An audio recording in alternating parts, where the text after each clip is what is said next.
You are live, sir.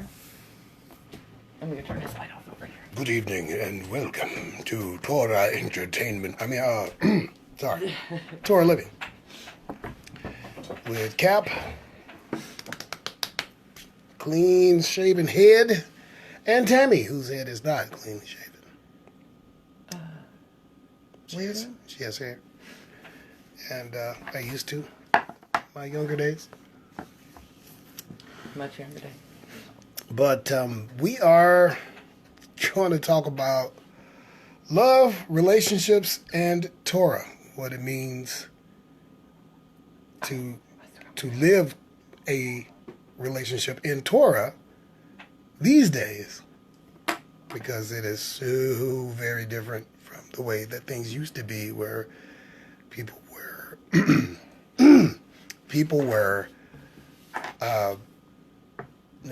they had marriages that were arranged.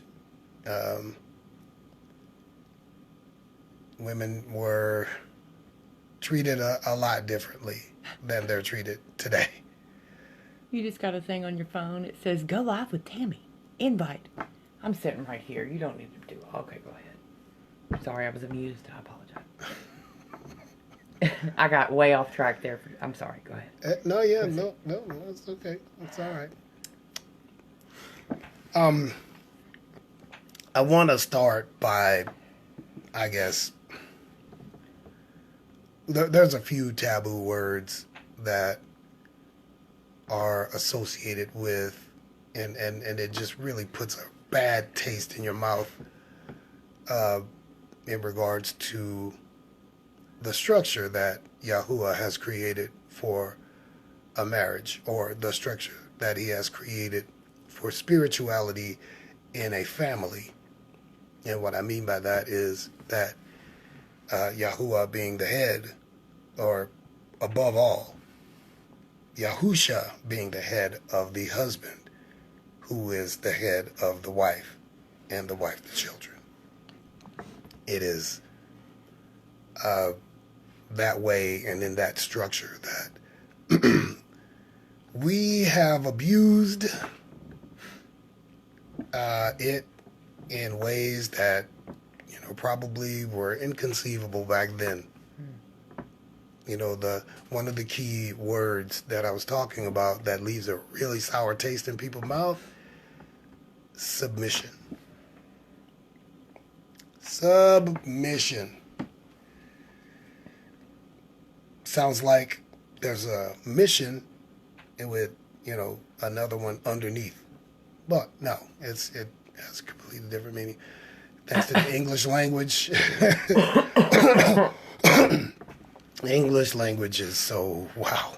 It makes, me wonder how any language could be translated into English, because there's so many different meanings for so many different things. Okay, you got sub and you got mission. Two separate words, put them together, you make a completely different word, and it means something completely different, just like Hebrew. Wonder where I heard that before. Okay. Obedience is another word that leaves a sour taste in the mouth, because, you got tyrannical husbands who love to rule over, and, the wives should be seen and not heard kind of thing, and, we won't even get into the other abuses that they do with the beatings and all of that, and how certain laws today are still in effect that, what was that? What was that law that you can beat your wife? Oh, in West Virginia, yes. You can beat your wife on Sunday on the courthouse steps. Of course, it's still on the books because, it's cheaper to leave it than it is to have it, removed. But, so we've abused our rightful place as leader in the house, manager of the house. And it made women, so much so that it made women fight for equality in, everything. And it's not that they weren't equal. It's just that we treated them like they were not. So how can you have a relationship? How can you go dating today? how can you go out and try to find someone? I mean, I know that the scriptures tell women, and ladies, you have to understand. I realize your impatience. I realize that you want to be loved. I realize that, you know, you want to be part of that whole thing where, you know, you're cared for and all of that. I mean, and maybe not. Maybe you want to call all the shots. For the most part, all the women that I know want to be loved and taken care of. So you have to go by the scripture, you know, and believe me, I didn't think it was possible, but it is possible that Yahuwah will have your man come look for you, and he will find you. What happened? Nothing. Proceed. Oh, we have some kitty cats now, and they're causing some a ruckus. Okay, but anyway, so and the same thing for guys. You know, if you can't go out and find, you know, what you think you want, and then try to change that person into somebody you want them to be. That's a no-no. I mean, and that works both ways. Ladies, you know somebody you got your eye on, and they're not really interested, and so you're going to try to, you know, make them want you, and if something happens, then, you know, you try to make them into someone that they don't want to be. That happens quite a bit.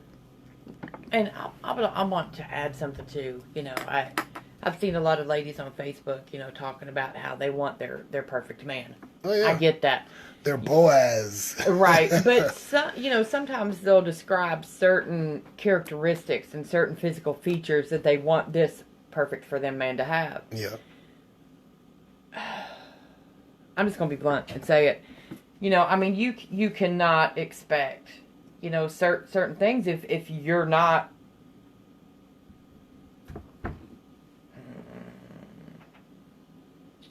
Say it. Don't bite your tongue. I'm trying to find a way to word it where I just don't sound mean. You know what? It's going to come out that way. It's probably going to anyway, so, right? I mean, if you've got this laundry list of things that a man has to be, has to have, has to desire, whatever else, but, you know, you laying up, you know, you don't want to work, you don't want to clean, you don't want to cook, you don't want to do, stop it. You know, just stop. Because you're not going to get what you want anyway. You know, and what you want isn't necessarily what y'all wants for you anyway. People need to be open to that. So what you're saying is they have this list of things that they want that they're unwilling to do. Right. They have this list of a model human being, of a man, and that works, you know, both ways. There's men that do the exact same thing. Right. You have this list of features that, you know, they have to have. You know, financially stable. They have to have this. They have to have that. You know, and then, you know, what are you bringing to the table? I mean, in this day and age, I mean, that's a very valid concept. What are you bringing to the table? Are you just bringing your attitude? Are you unwilling to have the physique that you expect in your significant other? Are you not willing to work, but you expect your significant other to work? And by work, I mean that means anything domestic in the house, around the yard, bedrooms, you know, upkeep, maintenance on the car, working to better yourselves to get, you know, to move on up, and not just to stay right where you are, just completely content with status quo. No, what you need it to be is,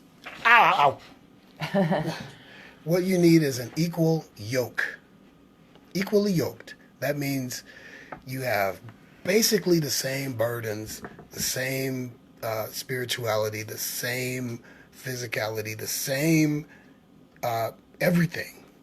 You know, goals in life, dreams, aspirations, likes and dislikes. I mean, they don't necessarily have to be the same in that regard, but it does help. I will never like football.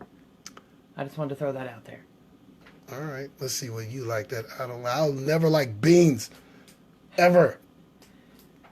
So you know, you see what I'm saying? We have an equal dislike for everything that she likes. You know. Right, beans. So, it's what's for dinner on Sunday. Yeah, toot fruit. Anyway, she missed that one. So, no. No. So okay, getting back into it. So I'm going to start you off with a story, okay, and it has to do with submission. All right, there's a husband and wife. They're you know, kind of struggling paycheck to paycheck. So obviously, you know, money's tight, and he tells her, you know, look, this coming pay period, I'm going to need you to deposit yours into the account, and I'll deposit mine, and there are certain things that have to be done with that, so don't make plans for any of the money. And, you know, naturally, a woman of today would say, why? And he'll say, just do that, you know, please. Just put it in the account because I have some things I need to take care of. What things you got to take care of?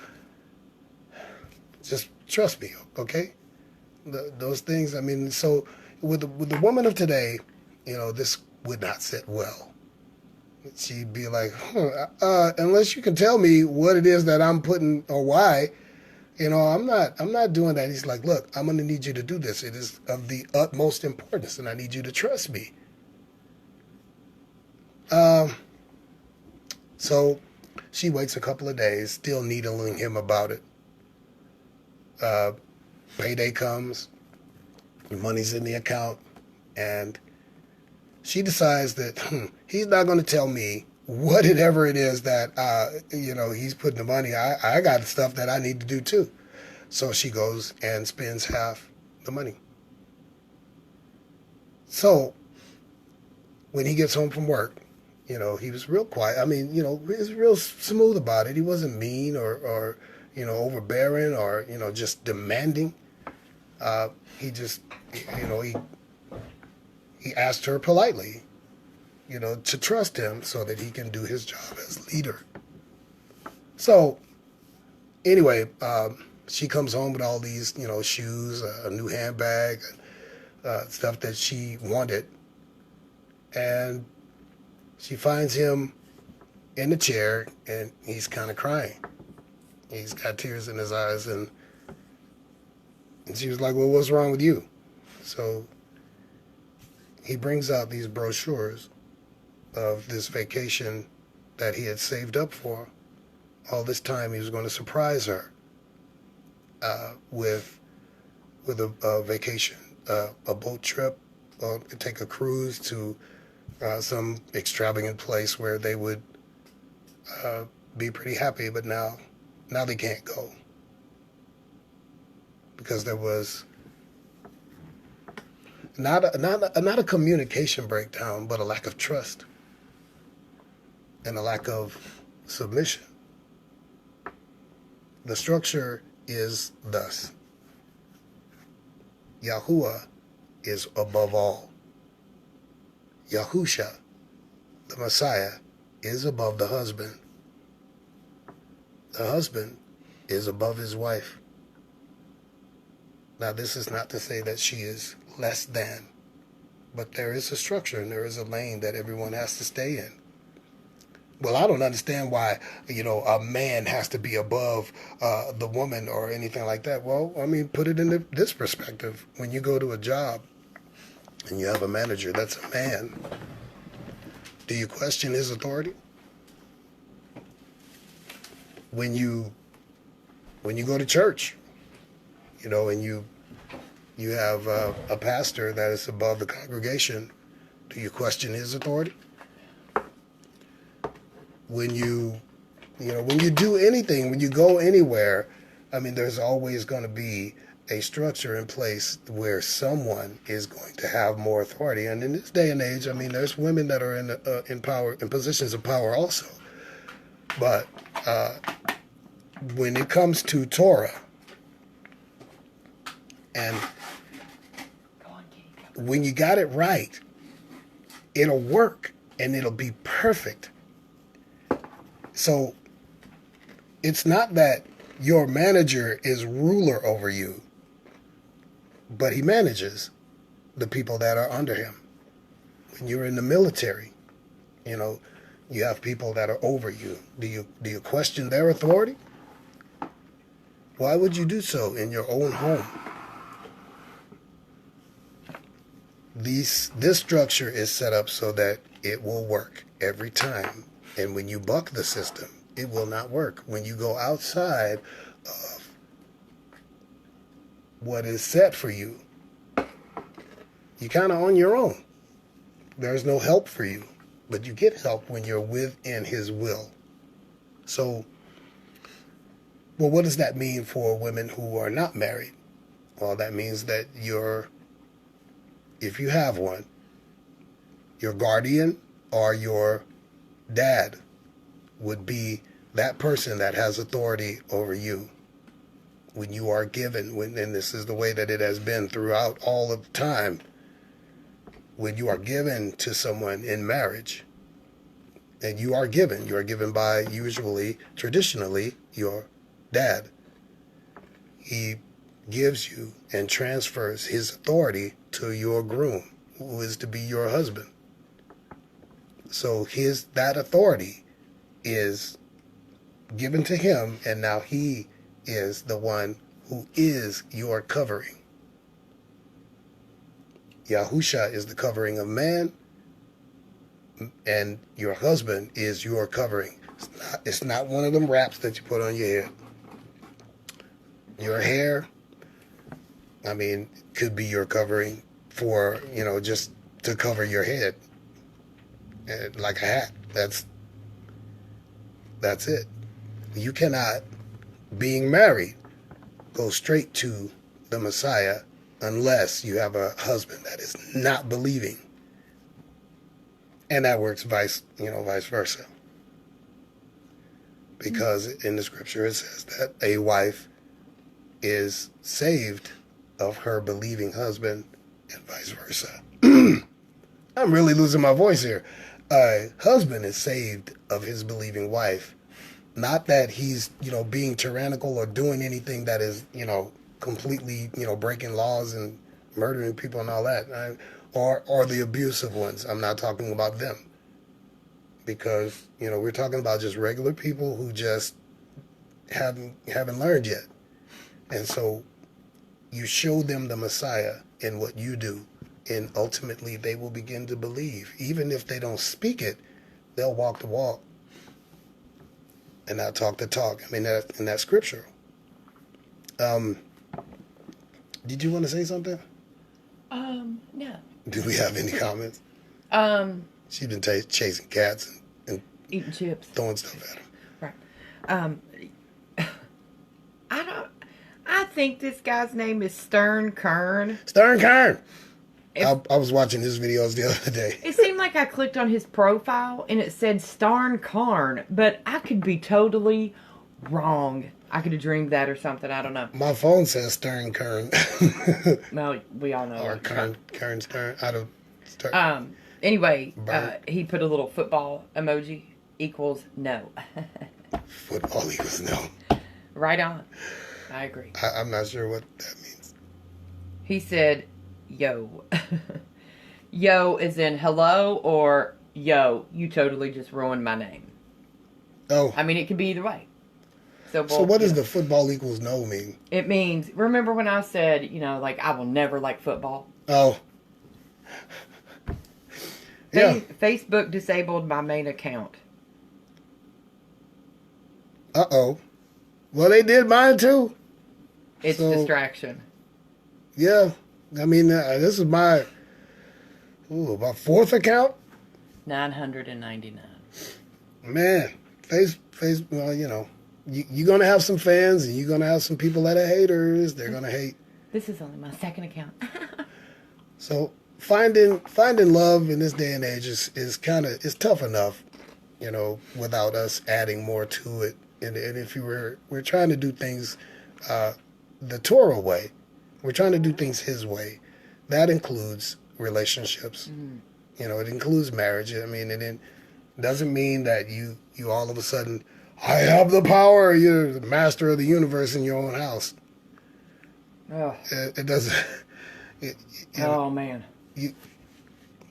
You lead your wife. You lead your wife. You lead your wife to the Messiah. You lead your wife to the Most High. You lead your family. And you lead by example, as the Messiah has done for us. So should we do for our significant others. We would die to the ways of the world for them and do everything that is possible and necessary to take care of them. Not to just lay up and have them take care of us or become a burden or just an unequal yoke. It's, if you married a Muslim woman and you're Torah observant, can't get mad at her if she doesn't conform to the ways of Yahuwah, because number one, you didn't allow him to guide you to her, to the woman that you are intended to be with. And if you don't believe me, there are lots of women in Torah that you should not be with. And that's just to save yourself the headache. But so we're going to start with some scriptures. This is not going to be a long one. I didn't really set out to invite a whole lot of people. Since this is a lighter topic. This is something that you don't have to be browbeaten. Well, it can be a tough one. I mean, if you have to give up your abusive ways as a man or woman, then yeah, this is going to be a tough one for you. I want to say something. I've noticed a lot of women, Christian, Torah observant, whatever. They'll say something like, I have 5 kids. I birthed 4. I'm married to the other. You know what I mean? Like their husband is just a big kid. Like Right. I hate that kind of stuff. I hate when women demean their husbands. Right. And so many women do that. Stop it. And men. Stop it. Yes, absolutely. But women do it more.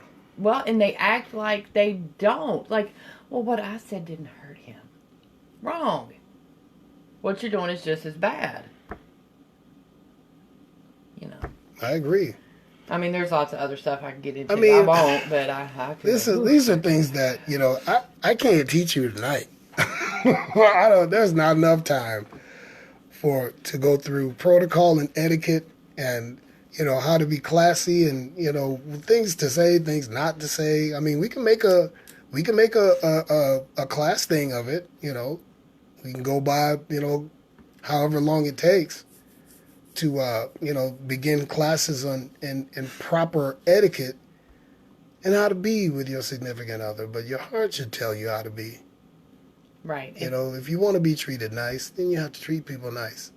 For example, if your spouse has put on a little weight and they go to get in the fridge to get a snack, don't look at them and say, moo. Don't do that. I'm just saying. Have you done that? To you? Yeah. No. Because I'm getting the belly? Are you kidding me? Is that what you're saying? You're perfect. For me. Yeah. Hush your face. Perfect for me. But yeah, you don't demean them or, talk about the weight or whatever. I mean, we love each other for who we are, not what we look like. You know, you got to go for the inner person. Oh, I need to click off of this so I can do scripture. Keep talking for just a second. Sorry, I was not. Okay, she's asked me not to be long-winded. Now she's asking me to be long-winded. I'll cut you off as soon as. Yeah, right. As soon as you get a chance. Is there anybody else that, I mean, are you having problems at home? Are you having issues with your significant other? Or I'd like to hear your report about if things are good. You know, if things are good, and give tips on what you done in Torah to, you know, get your household in order. You know, obviously I'm talking to the husbands. How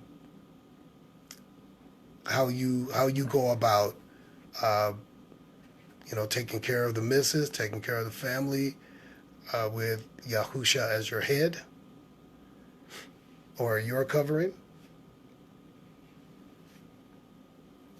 And while Tammy's looking up the scriptures that we have quite a few of them actually. A lot. If you're typing something, I can't see it. Well, I mean, if they do, I can look over. I mean, like. Oh, yeah. Yeah. Yeah. All right. I know we don't have a lot of people. We never do. Because people don't like hearing the truth. They like to hear a lot of stuff. Wait, I wasn't getting into that this time. No. Talking about love, relationships, and Torah. Yes, not tickling of the ears. Throw that in right quick. Itchy ears, tickling ears. And... All right. I'm ready when you are. All right. What's the first one? Ephesians 5, verses 21 through 33. Submit to one another out of reverence for Yahusha. Wives, submit yourselves. Sorry. Wives, submit yourselves to your own husbands. For the husband is the head of the wife, as Yahusha is the head of the church, his body of which he is the Messiah.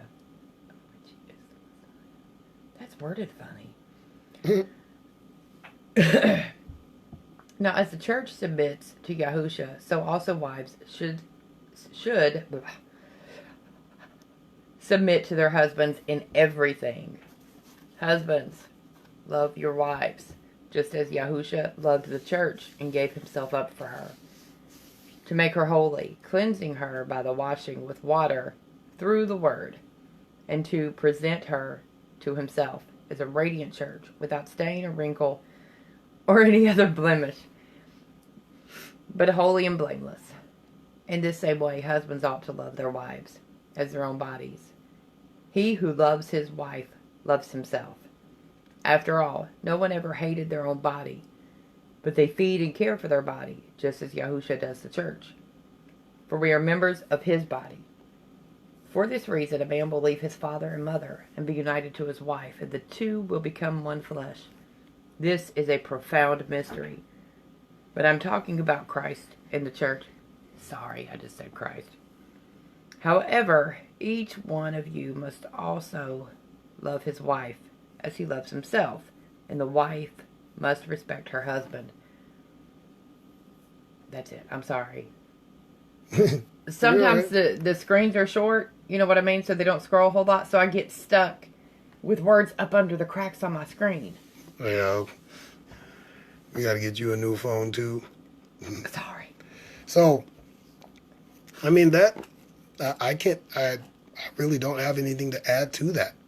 I mean, that's basically broken it down for the structure and the why of it. Love your wives.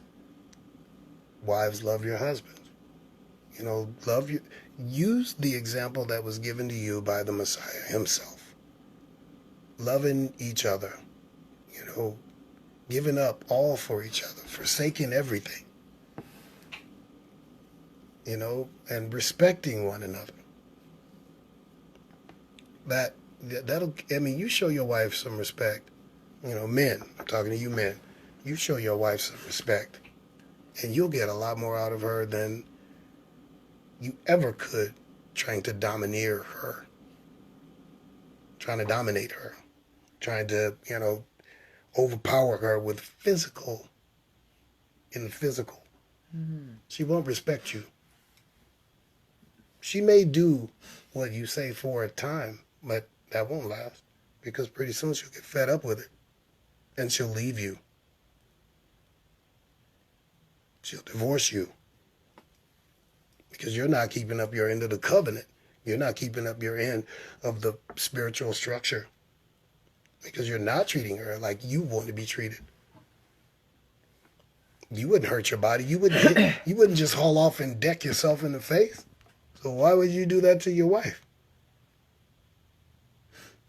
Wives, I'm talking to you now. Why would you disrespect your husband, and go around saying, I don't got no man. He's not really a man, but he's taking care of, he's providing for you. He's doing all those things. He's a nice guy, but you were looking for a bad guy that, for one reason or another, appeals to you more. Nobody likes the nice guy. Nice guys always finish last. That's the saying. It's been the saying. And it still rings true today. So we have to get our priorities straight mentally, spiritually, emotionally, financially.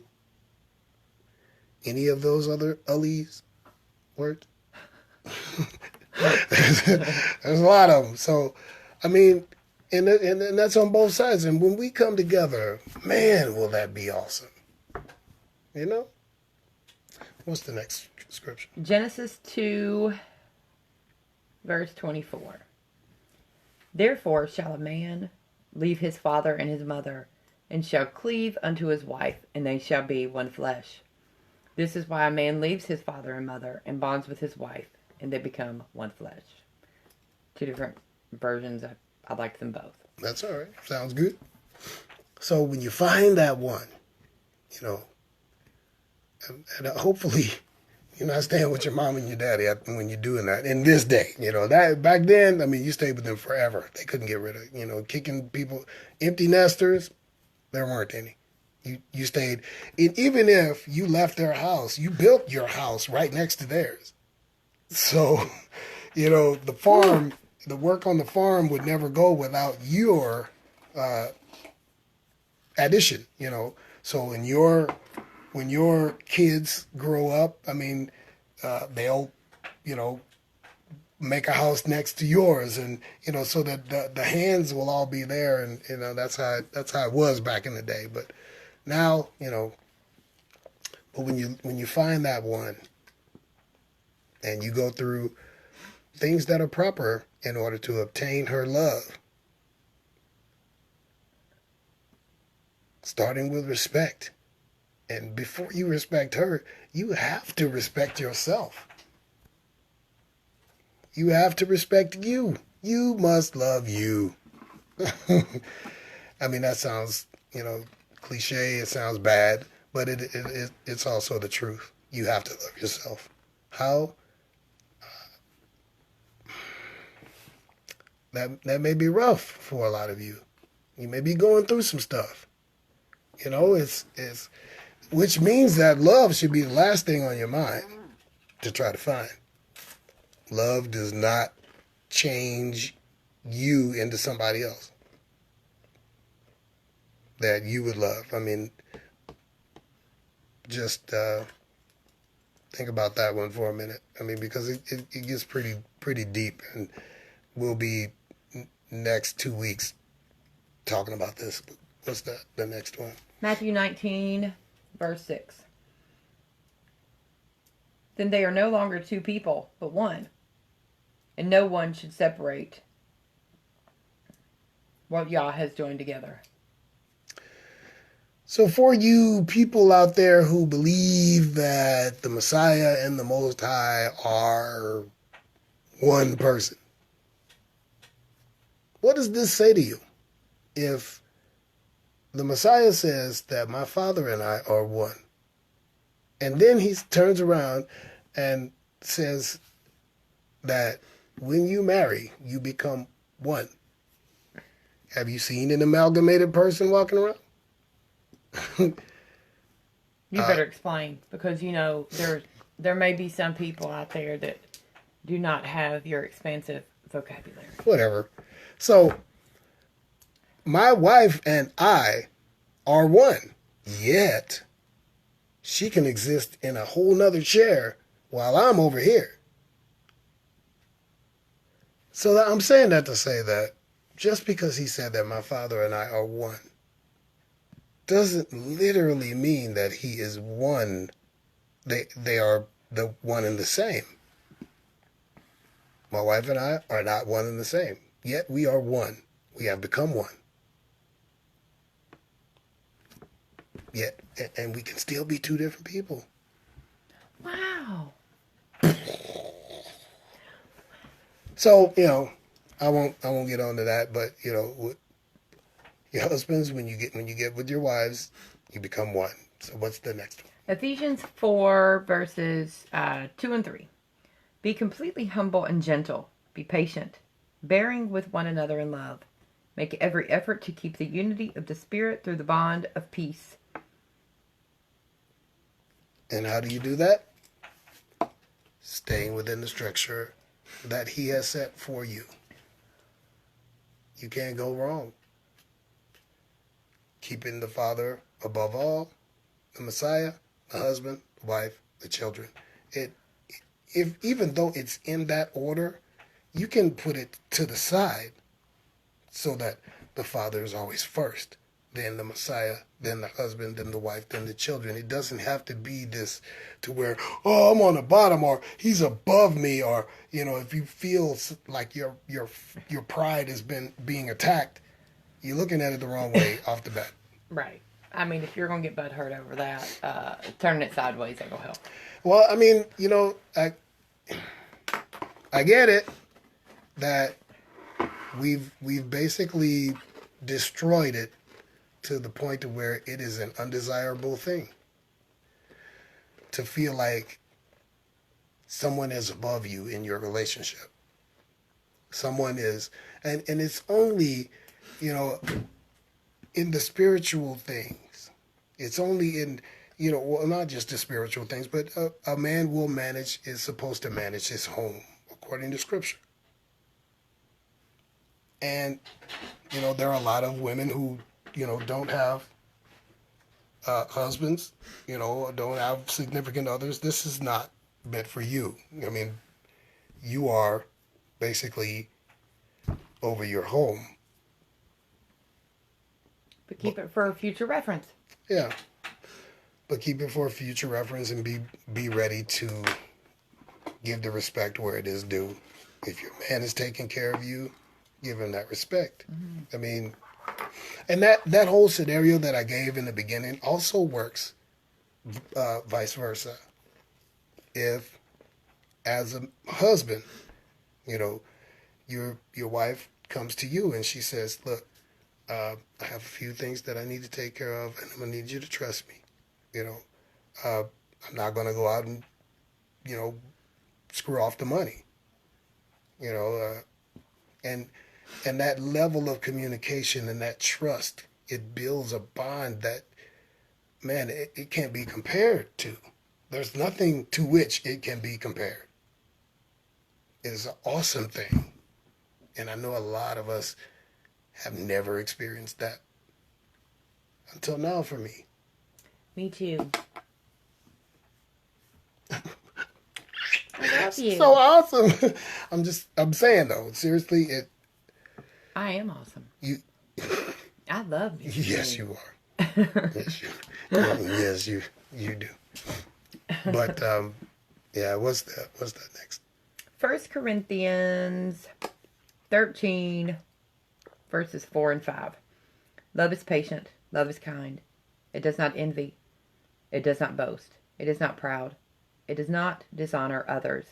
It is not self-seeking. It is not easily angered. It keeps no record of wrongs. So this is how we are to be, not only in love, but in everything that we do. But everything in love, everything that has to do with a relationship, let that be your model. Not to be envious, not to be, that's a big one.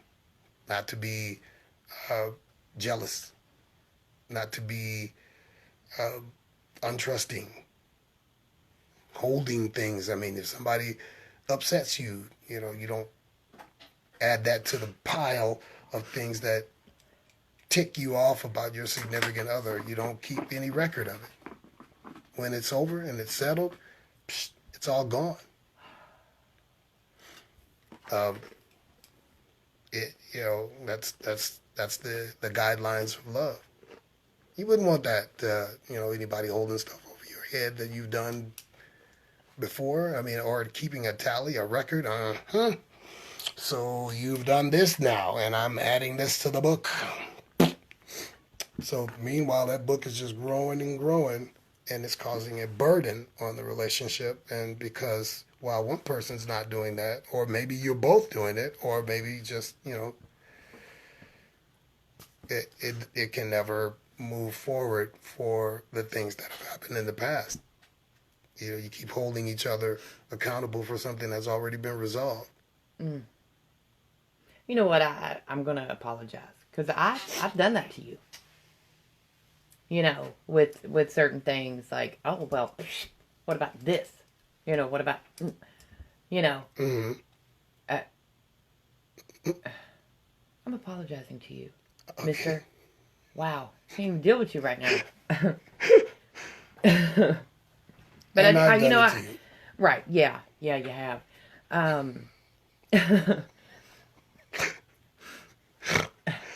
All right. Well, let's put this on. No, I'm just kidding. But I love you, and I don't want to do that to you. You don't deserve that. Thank you, and neither do you. Because you're good to me, and I'm very blessed. I try to do what I can do. When you can do it. When I can Right. do it. Right on. All right. I've got a verse now. Are you ready for that? Were you done talking? I just wanted to. Yeah. I just. Proverbs 30, verses 18 to 19. There are 3 things that are too amazing for me, 4 that I do not understand. The way of an eagle in the sky, the way of a snake on a rock, the way of a ship on the high seas, and the way of a man with a woman. Wow. I like that. Each thing that he mentioned it's like an amazing thing. It's a beautiful thing. You ever see an eagle just hang in the air? Glad. I mean, it just seems like they can just fall asleep just like that. I mean, it's so majestic, and I don't know about snakes on rocks. There's nothing amazing about that at all, except kill it with fire. Why? What? I'm just saying, That's not nice. Because I don't. They're basking in the sun. They're warming their bodies. Yeah. Because they're cold I blooded. would warm them too. I can even with do fire. Them too. Then you got the ships on the ocean. They're majestic to watch. I mean, you see battleships or cruise liners or ocean liners. I mean, they look awesome. I really wanted to buy a yacht at one point. Now it's just kind of, I don't want one now because blind. Couldn't see the sea. You see? If there's anybody watching that doesn't realize that you're blind. Well, I just said it. Because blind. No? All right. He's blind, y'all. So, legit. Blind. All these things are great. And the love between a man and a woman could be something that is one of the most beautiful and natural things on the planet. So. Mysterious thing. Proverbs 18:22. He who finds a wife finds a good thing and obtains favor from Yahuwah. obtains favor by the Most High. But you have to find her. That means you have to look. She's not going to come knocking on your door. Who is it? Your wife?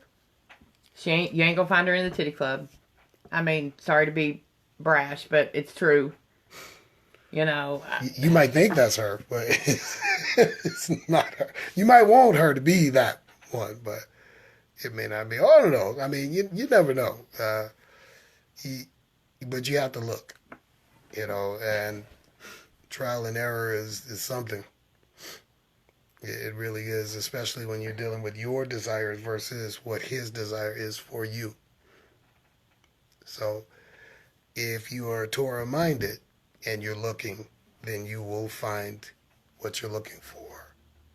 If you're not Torah-minded, if you're, caught in the ways of the world, Christianity, you're going to be forced to take whatever comes. And that's it. That's all. Why could you say that? That's opinion. Well, you live, you learn. It's a lot of stuff that we go through that's not written in that book. Whether you realized it or not, there's a lot of things that we go through that is not written in that book, and you can argue that with anybody. Okay, so well, what do you mean? I mean, okay. This may be TMI, but there's nothing written in the book about operating on yourself. Well, not on yourself, but going to get operations and heart transplants and liver and kidney and all that stuff. Now, I know that Jehovah's Witnesses talk about, blood transfusions and all that stuff, and they won't do it. And, I've never seen that in Torah. Bowel movements aren't in Torah. You have to deal with that. If there's a problem, GI issues. There's a lot of things that you go through. I mean, those, it may be extreme, what I'm talking about, but... Wow. It's true. Well, I mean, some of those, those surgeries I get, they're life-saving. Well, they're meant to be life-saving. But something like, let's go to, weight loss surgery. Breast implants, lip injections. I mean... Butt injection. Right. I mean, it's stupid. If you got thin lips, you got thin lips. If you got small boobs, you got small boobs.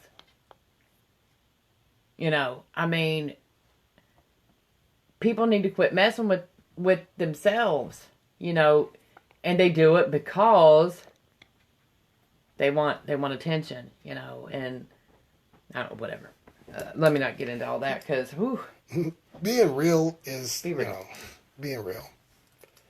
So, I mean, if you got an extra nose growing off the side of your face, you got an extra nose growing off the side of your face. There's people with extra parts. Yeah. I mean... Not me. Not you. But, there are people. No, Y'all loves them too. Look. Pretty basic over here. Just standard, basic package. That's it. That's all. Stop it. You're perfect for me. I love you. I love you. I love you too. Man. Next. Let's see. Song of Solomon. Which I know in some versions it's called the Song of Songs. So whatever it is. Song of Solomon. Song of Songs. Whatever. Chapter 8 verses 6 and 7. Place me like a seal over your heart, like a seal on your arm. For love is as strong as death. Its jealousy unyielding as the grave. It burns like blazing fire, like a mighty flame. Many waters cannot quench love. Rivers cannot sweep it away. If one were to give all the wealth of one's house for love, it would be utterly scorned.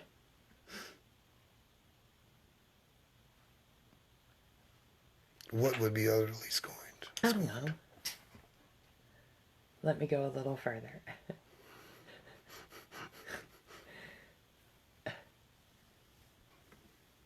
It's kind of a weird thing to end it on. I mean, not from you, but right there in the scripture. That's it. That's actually how it ends. Love would be... It goes on to say, we have a little sister, and her breasts are not yet grown. What shall we do for our sister on the day she is spoken for? If she is a wall, we will build towers of silver on her. If she is a door, we will enclose her with the panels of cedar. And that book is a little weird. So There's a lot of metaphors going on in there. Right? That, I mean, we'd have to pray for some understanding on that one. But, I mean, for the most part, up until the scorn part, I mean, I understood it and got it. But if you gave all the wealth of your house for love, you'd be scorned. You'd be scorned. All right.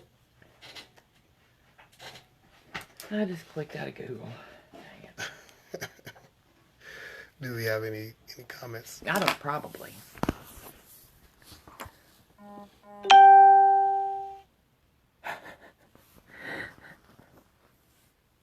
Let's see. Again, Stern Kern. If I'm pronouncing that wrong, I'm sorry. He said Samuel L. Jackson, Snake on a Rock. Oh. Okay, I need to. Oh, wow. Let me scroll way back.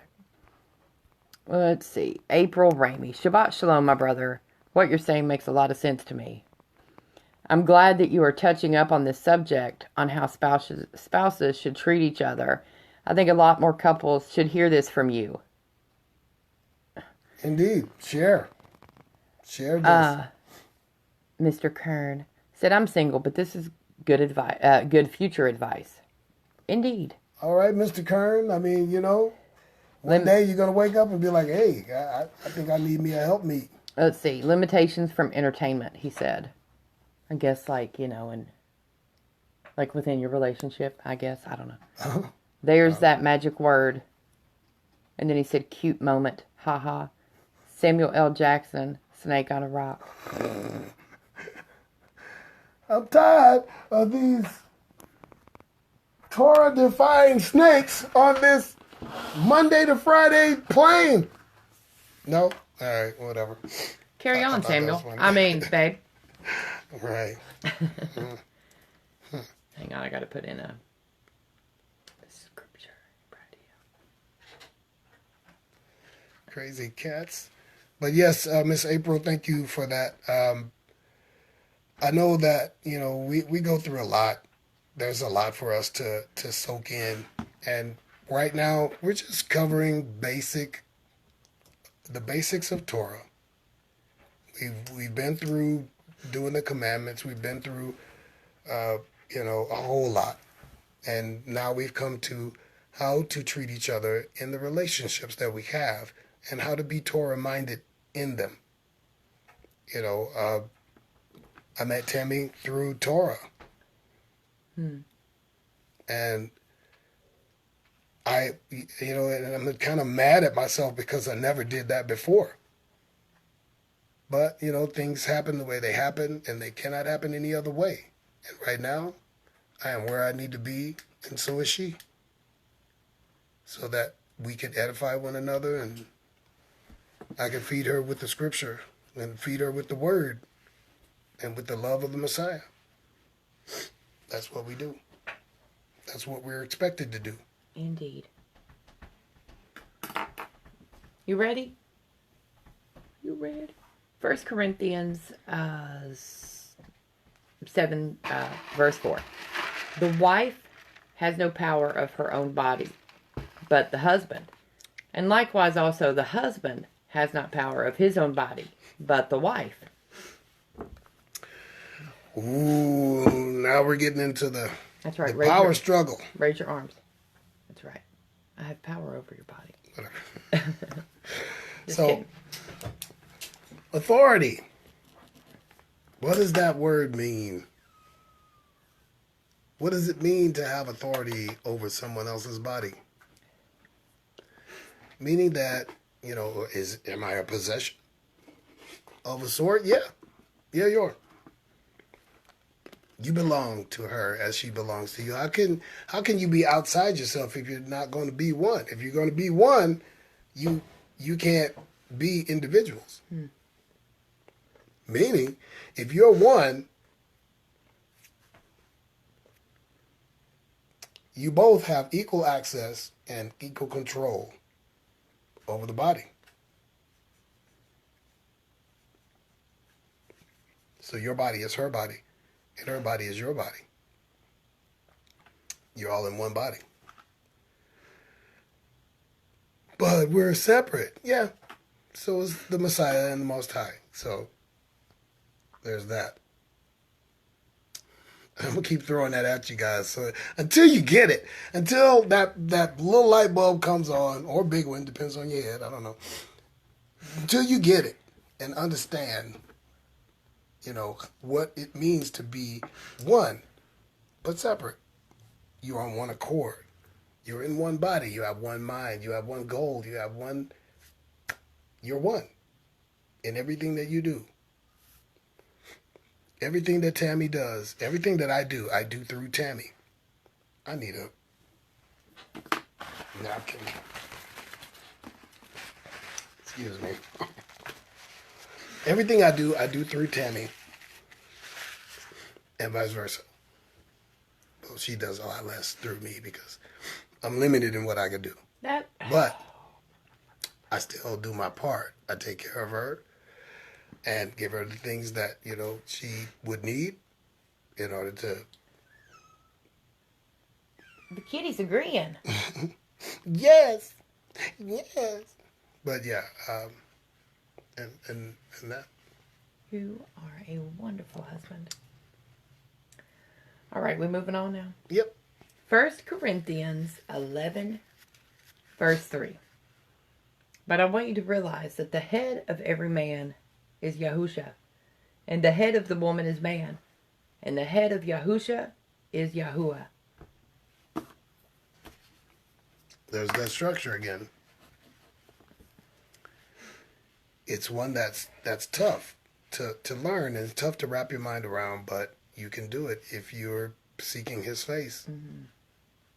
He will give you the wisdom and the understanding and the knowledge. Well, the knowledge is right there. He's giving that to you right now.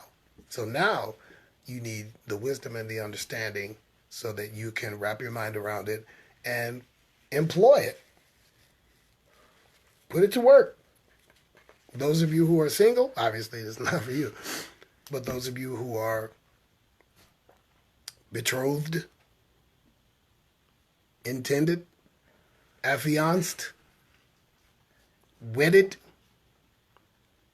this is exactly for you. Next one. Proverbs 31, verses 11 and 12. Her husband has full confidence in her and lacks nothing of value. She brings him good, not harm, all the days of her life. That's a perfect woman right there. And, I didn't think I'd ever meet her. Oh. Till now. That is very sweet. You're sweet. Thanks. Thanks, babe. Thanks. We're weird. Don't judge us. Anyway. I had to use my cutesy little voice right there. Right. I didn't want to be like, yo, thanks. I'm just kidding. I'm just talking so I can look up this verse.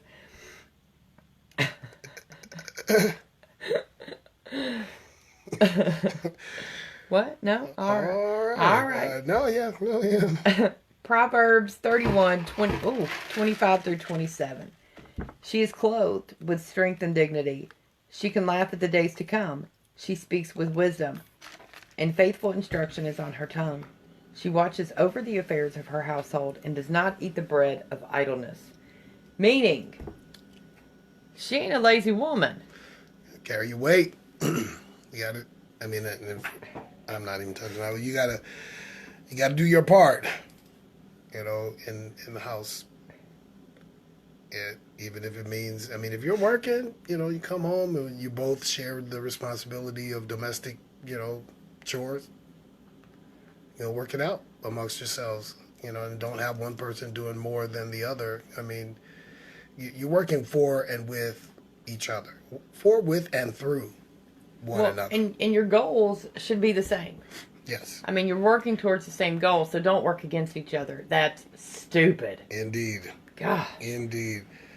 And it's all about a matter of pride for the most part.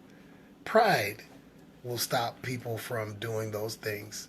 that otherwise would make life blissful, because a chore is only X amount of minutes long to do. You would take more arguing about a chore, more time arguing about a chore than you would if you just did it. Got it out of the way, and you're done. Dishes are done, man. Well, I mean, how many men will say, "Ah, I'm not going to do that. That's a woman's work." Oh, my gosh. But women are like, that's a man's job. They do it a lot. Quit being lazy. A lot. I'm not mowing the yard. That's his job. I'm not doing those dishes. That's her job. Well, I Still mean, got to be done. right? Like the dishes. I mean, you know that can go for anybody. You know what I'm saying? That yard work. That's a man's job. I'm just kidding. Let's see what you tried to do there. Anyway, Kidding. I vacuuming, you know, all that stuff, household chores. I mean, managing the money. Here's another big one. I mean, I know that there's been a time when I was not a good steward with money. I'm not even going to kid you guys. I was a dumb butt with money. Had to have, and I was so selfish. I had to have my stuff, and everybody else had to wait. I bought, you know, cars. I bought, you know, video game. Cats are tearing up our house. Get down. Oh boy. You fat, chubby little cute She's thing. about to get. She's lowering the boom. Make some But noise. we Make do some it in noise. love. We do it in love. Right. Stay down. Kittens, man. Gotta love them. See, I forgot where I was now. I was That probably you were lonely. selfish and greedy, and you bought your own. Like you had to have expensive Any cars. other time, you'd be like, I don't know. Let's move on. Yeah, but now I was selfish. I was greedy. You remember all of that? Okay, yeah. So, I mean, it took me, you know, a few bumps on the head to realize that, hey, you know what? I can't work like this. You know, we got to work together. And, you know, by the time I met Tammy, you know, I was programmed in the right way on how to be. And so was she. So it helps to be equally yoked in that regard, especially, you know, spiritually, financially, emotionally, you know, and so on and so forth with the Ellie's. Muhammad. Yeah, no. I was being funny. I know. We're trying. It was called Rip. So, ow! Go ahead. 1 Peter 3 verses 1 and 2.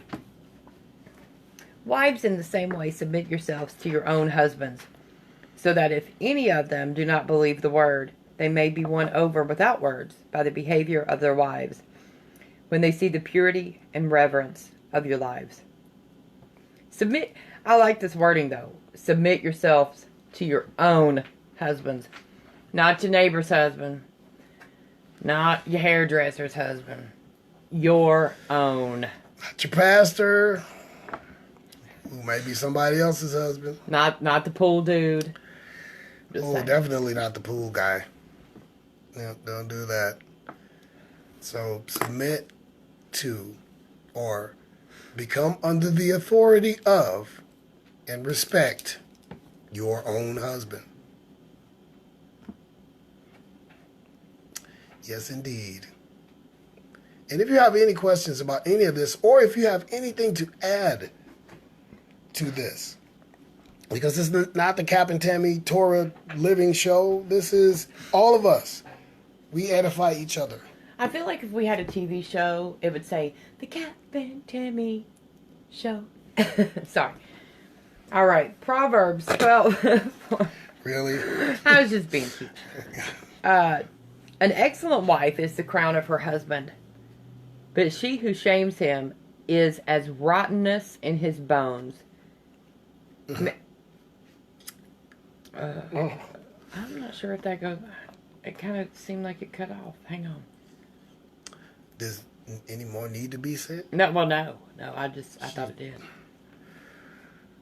That's it. That's all. I mean, a woman could be a trophy, or she could be something a blight upon his very existence. And by trophy, you don't mean like how a lot of people put trophy wife. Like she's just eye candy on a dude's arm. No. That's right. She can literally be something who has value and adds value to his life, and vice versa. I mean, in a new age person would go, well, it takes two to make a thing go bad. True, but it has to start somewhere. I mean, even if it's with a guy or with a woman, but I mean, we're talking about back then. You're talking about a nagging wife. I mean, it says in the scripture that a nagging wife will make a man don't want to come home, or if he's up on the roof, not even want to come down. Wow. Nagging. All right. I already read 2 of these, but I'm going to read the whole thing anyway. Proverbs 31:10 through 31. A wife of noble character who can find? She is worth far more than rubies. Her husband has full confidence in her and lacks nothing of value. She brings him good, not harm, all the days of her life. She selects wool and flax and works with eager hands. She is like the merchant ships, bringing her food from afar. She gets up while it is still night. She provides food for her family and portions for her female servants. She considers a field and buys it. Out of her earnings, she plants a vineyard. She sets about her work vigorously. Her arms are strong for her tasks. She sees that her trading is profitable, and her lamp does not go out at night. In her hand she holds the distaff and grasps the spindle with her fingers. She opens her arms to the poor and extends her hands to the needy. When it snows, she has no fear for her household, for all of them are clothed in scarlet. She makes coverings for her bed. She is clothed in linen and purple. Her husband is respected at the city gate, where he takes his seat among the elders of the land. She makes linen garments and sells them, and supplies the merchants with sashes. She's clothed with strength and dignity. She can laugh at the days to come. She speaks with wisdom, and faithful instruction is on her tongue. She watches well to the ways of her household, and does not eat the bread of idleness. Her children arise and call her blessed, her husband also, and he praises her. Many women do noble things, but you surpass them all. Charm is deceptive, and beauty is fleeting, but a woman who fears Yahuwah is to be praised. Honor her for all that her hands have done, and let her works bring her praise at the city gate. Let it be so. That almost made me cry. Man. Goodness. I don't really have anything to say about that one. What are you eating? Good stuff. Mentos. The fresh maker. The fresh maker. Oh, that can't be right. What? Maybe it's 11 to 12. I put 11 to 2. Exodus 2.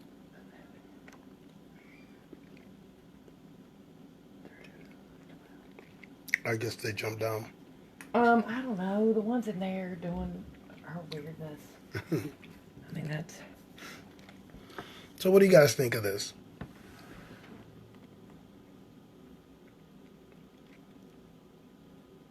Tammy's looking at the comments. Yeah, let me look at the comments real quick. Let's see.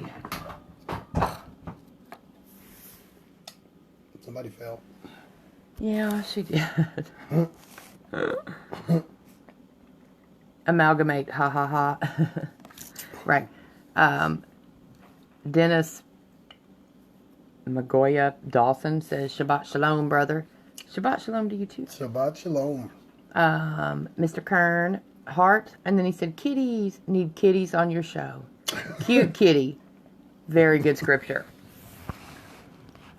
Indeed, indeed. Indeed. Those kitties love you. You're their person. All right. No, they wouldn't.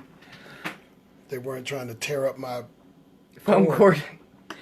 Let's see. Exodus 2, verses 11 and 12. And it came to pass in those days, when Moses was grown, that he went out unto his brethren, and looked on their burdens. And he spied an Egyptian smiting a Hebrew, one of his brethren. I'm not really sure why I scratched that one. Sorry. I've written down the wrong one, apparently. Well, which is not surprising. I think I know what you were looking for. In this day and age, you get a lot of women now that don't. Oh man! Did it charge? No, I didn't plug it up. Oh, it's down to 15%. Plug it up. Oh, where is it? It's right here. Oh, I had to go a little further. Ow! Stop it, dumb cat. Stop it! They love you. So precious. They're destroying my cord. I don't even know if it's doing it now. Let me see. I didn't hear it. It was. Move! Don't care.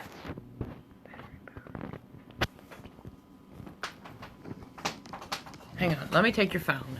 Quit shaking the cord. Trying to get it to where. Hold on. Okay.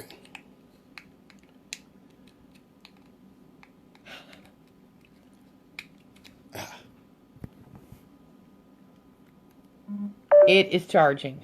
It is not charging. You've got a shortening cord. Yeah. We're going to have to get you a new one. I'm trying to close that thing. There you go. Well, apparently, we may end up cutting this short and but with the way women are today, they're usually, a little more attitudinal about things, and submission is not exactly a word that they would choose to employ. But, this hasn't just started. When you think about Zipporah, Moshe's wife, she was about as and this is about Sarah also, Abraham's wife, but Zipporah, when they were on the way to the Pharaoh, you're gonna fall in there, okay. When they were on the way to the Pharaoh to say to the Pharaoh what Yahuwah had Moshe to say, he was met by Yahuwah on the way, who made a move to kill Moshe. And Zipporah saved his life by instantly calling his son and basically circumcised him on the spot with a sharp rock, and threw it at the foot of the Most High, standing right in front of them, saying, "What a bloody bridegroom you are." You talk about somebody, because they've had that conversation, Moshe and his wife. He's looking my way. She's looking my way. Stop it. I was like, what? So, they had that conversation. Moshe was like, "Look, we got to get the kids circumcised. We're not part of your little Torah clique. You're not touching my kids." He's like, "Look, they're my kids too, okay? And aren't I supposed to be the man of the house? You think you're the man of the house?" See, that kind of stuff went back then too, But it took the Most High showing up in the flesh. Now, there are times when he did show up in the flesh, and it's all throughout the Torah. And, and they recognized him for who he was.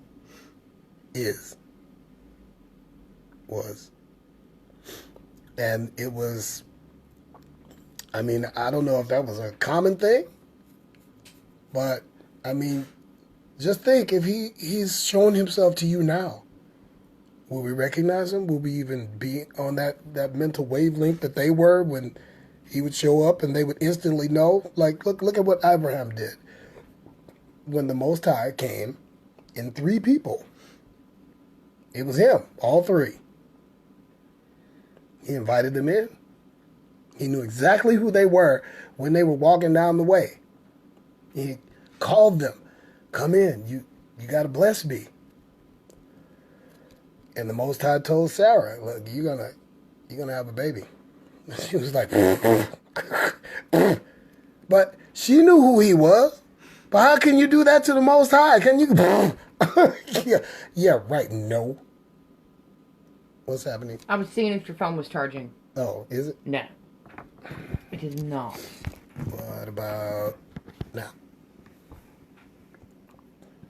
No. Man, my finger looks huge when I go like this on that, like towards to pull the screen down. Mm. Dang. What no. about now? Nope. We're going to have to get you a new charger. Good gravy. We got fast chargers up at work. I can buy you one on payday.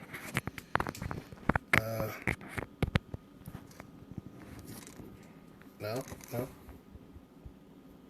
How about now? Actually, yes, now. Yay. All right, I just have to hold it like this and not move my arm at all. Hold your breath. But it's we have women that are like that now. I mean, you know, it's not something that we'll get away from. But you know what? Those husbands, they still love their wives, and those wives still love their husbands. And sometimes it takes an act of Yah to get them to be obedient. For him to come down and, you know, to be ready to kill Moshe, it was, you know, it was either him die or she do what she was supposed to do. Oh, you mean like when she picked up a rock and Hacked circumcision right at her young son's manhood because it was written for them to do so. What are you doing?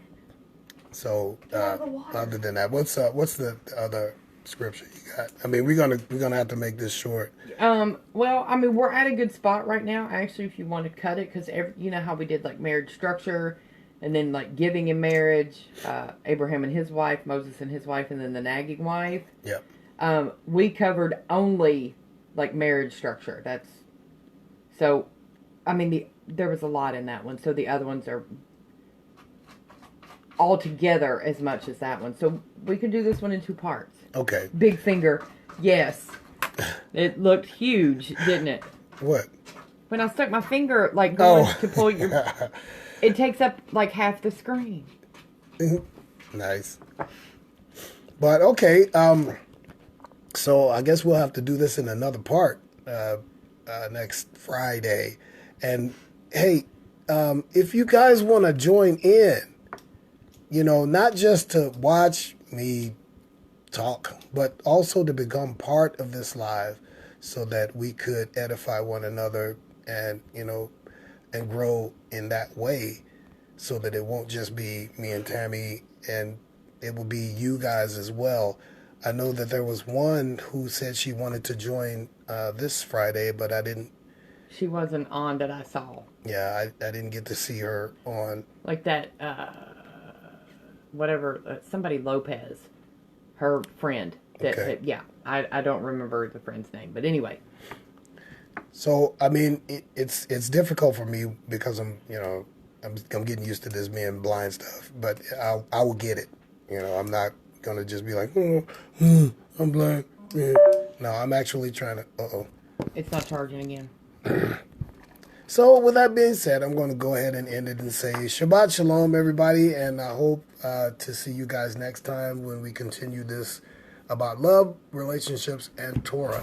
And that way we can come up, if you guys are having issues or if you guys are having insight, tips, scripture, please become a part of this so that we can be edified and unified in the body.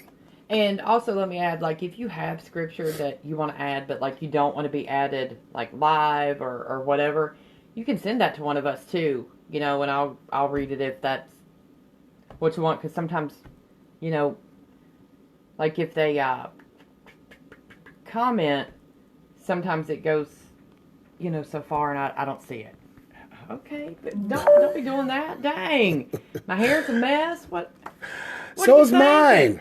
You ain't got none. I worked today, so I worked hard my on this ponytail's do. messy, and I worked hard on this do. yeah, all right. About as hard as I worked on this one. How would I know that? I mean, you could feel it, but you haven't. I mean, I that's your have. choice. What? That is your choice, All right, ladies mister. and gentlemen, we will see you guys next time. Shabbat Shalom. Make sure to keep it this day set apart. Sundown to sundown. No work. No exchanging of money. No kindling of fire. Do not desecrate this day. It is a day of rest. And show the Most High His respect. And keeping this day set apart. And we'll see you guys next time. Y'all bless your rest. I can never find that finish. There it is, finish button.